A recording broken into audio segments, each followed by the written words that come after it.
いつもご視聴いただき誠にありがとうございます。釣りって学べるです。今回はエギングで春煽りを釣る方法を解説いたします。海の水温も15度を超えてくると産卵を意識した大型のアオリイカが深い場所から水深の浅い場所に移動してきます。いわゆるノッコミの時期になってきます。しかし、エギングの2大ハイシーズンである秋に比べて難しいと思われる方は多くおられます。秋の小型狙いは簡単で入門者向けと言われます。秋イカは釣れるのに春イカはなかなか釣れない。そのような方を対象とした動画になります。今回の授業で半ば諦めていた印象を少しでも払拭できるように解説いたします。最後までよろしくお願いいたします。いつものように結論から見ていきましょ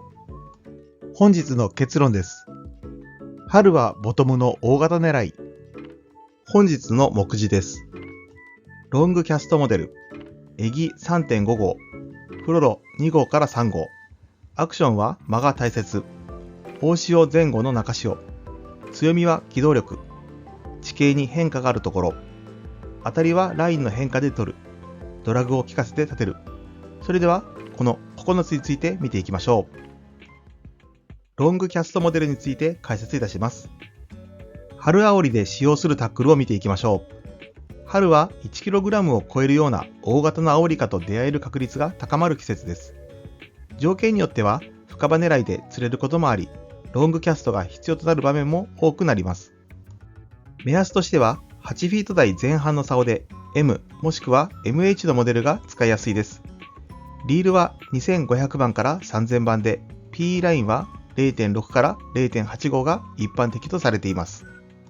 ラインは細いほど風や潮の抵抗を受けにくくなりますが、藻場を中心に狙うことも多くなるため、根がかりなどのトラブルも多くなります。近年の P ラインは比重の高い海水に沈むタイプも登場していますが、沈みやすいラインを使うと、サーフやゴルダの駆け上がりの先、浅場の根回りや藻場などを狙う場合、ブレークの際や障害物に引っかかりやすくなってしまいます。岸からのエギングは比重が低く、浮力がしっかりとある PE ラインを選びましょう。浮力があることで、しゃくった際にエギが手前に動きにくく、跳ね上げやすくなって操作がしやすくなります。エギ 3.5 号について解説いたします。エギのサイズは 3.5 号が基本になります。サイズを頻繁に変えすぎると、エギとの距離感をつかみにくくなってしまいます。距離感がつかめなくなると、イメージしたアクションやレンジ、深さを保ちにくくなってしまいます。しかし、時には小型ベイトフィッシュのハクや稚鮎といった小魚がいいとされる場合や、浅場を探るシチュエーションもありますので、3号へのサイズダウンが効果的な場面もあります。念のため用意しておくのもおすすめです。カラーは基本色のオレンジ系、ピンク系と合わせて、グリーン、ブルーといったナチュラル系もいくつか揃えておきましょう。カラーチェンジの際は似たような色の交換ではなく、メリハリのある交換をした方が結果が出やすくなります。また、シャロータイプ、ノーマルタイプ、ディープタイプと細かく分かれていますが、基本的にはノーマルタイプだけで十分です。ちなみに、シャロータイプは、ホールで見せる時間が長く取れて、深場で使えば、よりじっくりと誘うことができます。ディープタイプは、潮の状況が上層の潮流と下層の潮流が流れる方向が違かったり、方向が同じでも速度が違う状態など、二枚潮の時に使いやすく、底付近でキビキビとエビを動かして誘いたい時に効果的です。エギの内部に金属の玉を入れることでカラカラとした音が鳴るラトル入りのエギもあります。海が濁っていたり暗くエギが視認しにくい時や広範囲に散っているアオリイカにエギの存在を認知させる効果があります。釣り人がロッドでつけられるアクション以外の音でもアピールが効くこともあります。フロロ2号から3号について解説いたします。ショックリーダーはフロロカーボン2号から3号程度であれば問題ありません。海藻にかかった時の回収率を考えると細いリーダーは避けておいた方がいいです。PE とリーダーの接続はいわゆる摩擦系ノットの中でも一番と言われる FG ノットがおすすめです。この結び方ができるようになるためには慣れが必要ですし、風が吹く場所や手元が暗くて見えづらい場所でこの結び方をするのは熟練度が必要かと思います。しかし、デメリット以上にメリットがあり、ラインの太さに左右されず、安定した強度を誇ります。また、結束部のコブも目立たないため、遠くにエギをキャストすることもあるエギングにおいては、飛距離への影響も少なくなります。アクションは間が大切について解説いたします。春イカ狙いで最も大切なのは、しゃくりとしゃくりの間です。アクションとアクションの間をしっかり取るようにしましょう。秋イカは成長するために食欲旺盛です。水面直下のベイトフィッシュもよく捕食する傾向があり、エギを水面直下まで追尾してくる姿も頻繁に見られます。一方の春イカは警戒心が強くなるため、肉眼で確認できるところまでエギを追尾してくることは珍しいです。アオリイカにエギを気づかせアピールするには、しゃくりを入れてエギを高く跳ね上げることも重要になります。しかし、エギを跳ね上げた後は必ず間を取ってエギに余計な動きはつけずに、エギ自体の重さで自然にフォールさせたり、底や物上でラインを張った状態でステイさせます。見せる時間、抱く間を作ってあげましょう。大潮前後の中潮について解説いたします。産卵行動で接岸してくるアオリイカは、大潮よりもその前後の中潮にチャンスがあります。特に大潮の変わり目に接岸してくる傾向が強いとされています。満潮、干潮の潮変わりのタイミングも重要です。上げ始めや下げ始めあたりを狙ってみましょう。そして光量が変化するマズメジはさらにチャンスが高まります。潮が動いている時がポイントになりますので、地合いと感じる瞬間はしゃくりを入れた時に潮の抵抗でエギが重く感じられることでも判断できます。強みは機動力について解説いたします。実績の高い防波堤や港などのポイントに入れるとベストですが、春アオリを狙う人はエギングに限らず野猿釣りに泳がせ釣りと様々な釣り方で楽しんでおられます。4月から6月の最盛期は1級ポイントになかなか入りにくくなります。また、生き味を使った釣り人の隣に入るとイカをエギに振り向かせることも難しくなってきます。本物と偽物との差はもちろんありますが、生き餌を使った釣りはエギングよりもはるかに長く水中に餌を入れておくことができるのが強みになります。また、サーフやゴルタバは野猿釣りではアオリイカを寄せても野猿を投じる角度がつけることが厳しく、藻場や障害物周り、根回りでは根掛かりが多くなってしまいます。エギングでは機動力が高く、乱眼しながらロングキャストで広範囲を探ることもできます。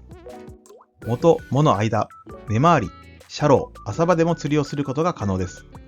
さらに墨跡があれば回遊の可能性も非常に高くなります。地形に変化があるところについて解説いたします。エギングに限らず、あらゆるルアー釣りにおいて駆け上がりを意識することはとても大切です。駆け上がりはフィッシュイーターの魚が餌となるベイト、小魚を追い込みやすい地形になっています。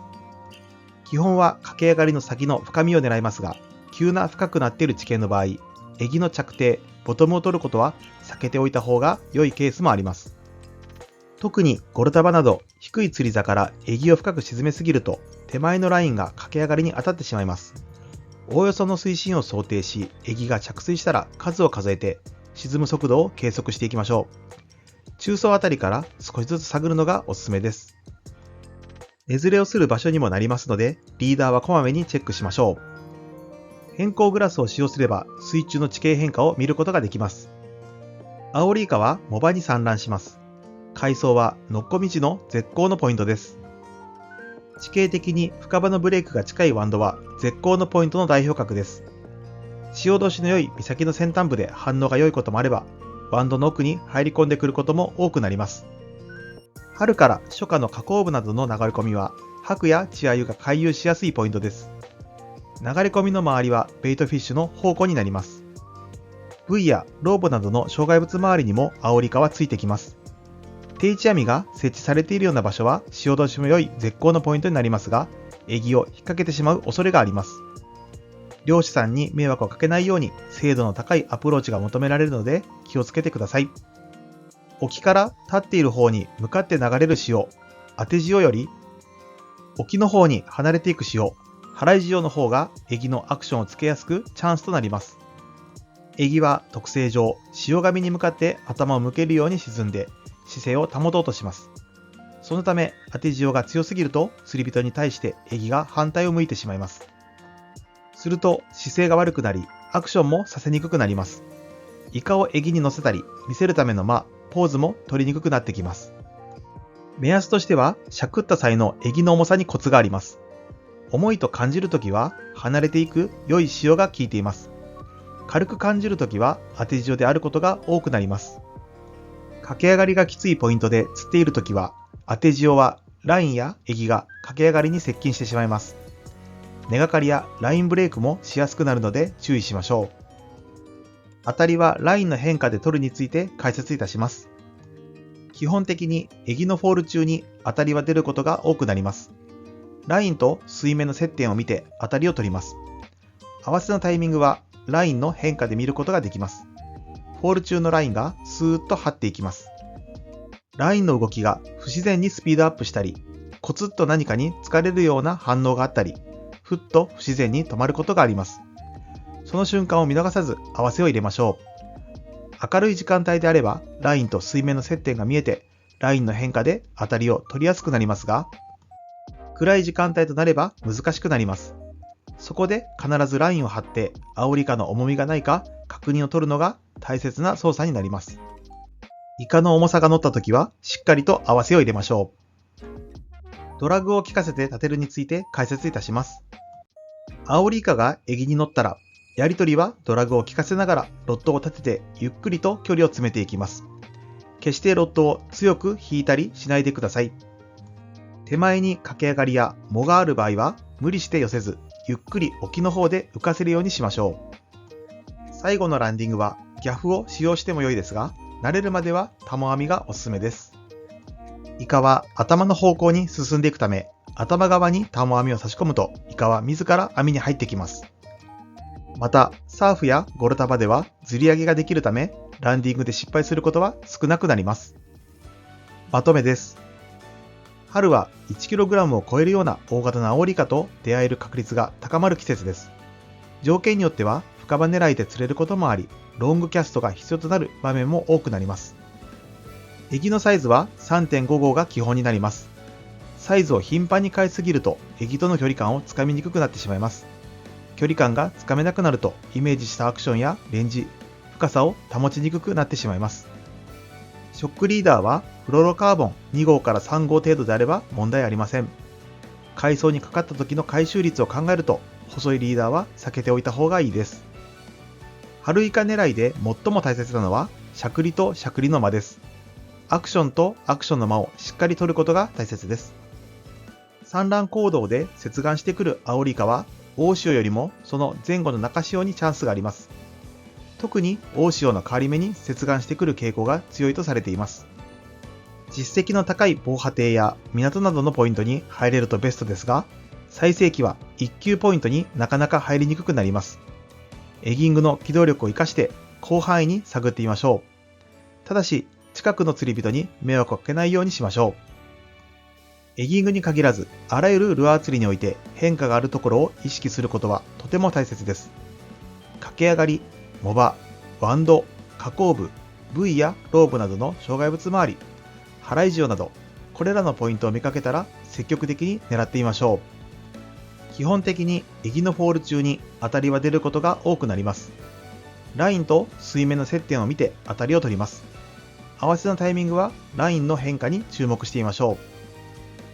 アオリイカがエギに乗ったら、やり取りはドラグを効かせながらロッドを立ててゆっくりと距離を詰めていきます。決してロッドを強く引いたりしないでください。今回の授業は以上となります。最後までご視聴ありがとうございました。高評価やチャンネル登録をしていただけるととても嬉しいです。また次回の動画でお会いしましょう。